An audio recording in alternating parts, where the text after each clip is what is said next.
In our pre-game, you would have seen us spend some time talking about Kylian Mbappe and his role as a number 9 for Real Madrid. Obviously, you were watching him keenly tonight, Thierry, and continue to be. Is frustrated, fair to say, with him? Yes, and I think the team also is frustrated with him, which I can understand. It's not an easy one, and Alessandro Del Piero said something very important, that you need to give him time. But in the meantime, he's going to have to learn, like I said before, to play as a 9, and the desire and the will of running in behind. And I heard that a bit too much since the beginning of the Champions League, what Luka Modric has been saying, that we allowed the team to play. We talked about it at the beginning. They're allowing teams to play through them. They're not compact. They don't really run. They don't make any effort as a team. But I'm going to show you some stuff that we spotted all together from what Bellingham was trying to do and what your 9, hey, Mbappe is supposed to do. It's always, more often than not, I will say always, but more often than not, Bellingham trying to make the run, trying to make the team play, running in behind. That's him again trying to break the line. That's your 9. That's your 10. Again, who's going to make the run in behind? Who's going to try to go? It's him. It's Bellingham going, not your number 9. Again, who's making the box? Him again. And I think there is a little frustration. And this one for me is actually, look at him. Look at your 9. Look at on the other side. Same. Your 9 is not going. Your 10-ish is going. And I know it can happen sometimes, but not all the time.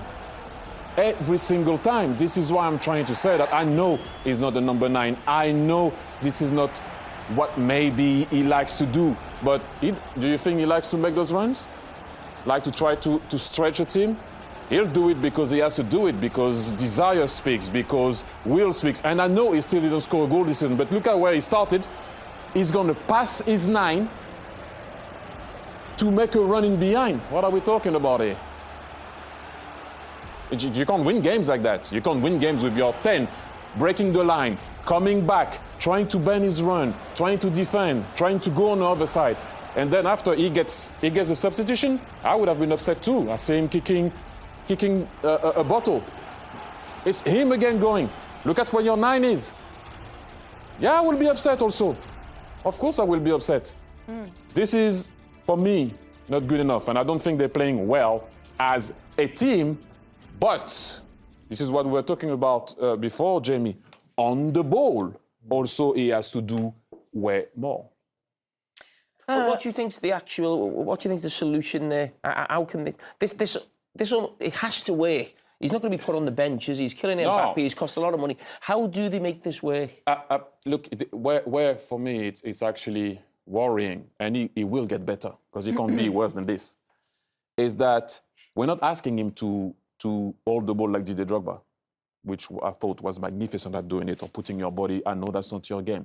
We're not asking you to take the ball and dribble past everybody. That cannot happen all the time. A run in behind when the team is high. Whether you're a winger, whether you're a 9, or whether you're a 10 deep, you can make a run. Rudiger made one at one point in the first half. He just went and make a run. So I don't know what's happening. But one thing that I would say that Alessandro Del Piero said, talking about Ancelotti, is also the balance of the team. And I said it last year at the end of the season when we knew that Mbappe was going there. How is he going to balance that team? It's very difficult because you can see that.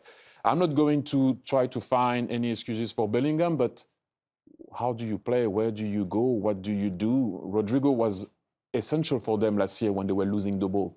He's on the bench now.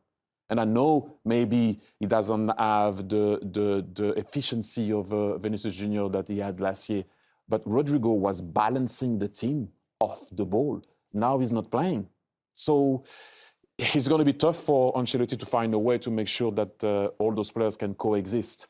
But for me, I don't think that right now is obviously not good enough. You cannot lose 4-0, 3-1. I think they conceded 9 goals in their last games at home. I mean, this is not Real Madrid. And I know you're going to make comebacks, but not 3 times in a row like that. The third time, it won't be good enough. And against Barcelona, they were nowhere near a comeback. So All the best, Ancelotti, because that's not an easy one. But if there is like one guy that can do it, it's definitely him.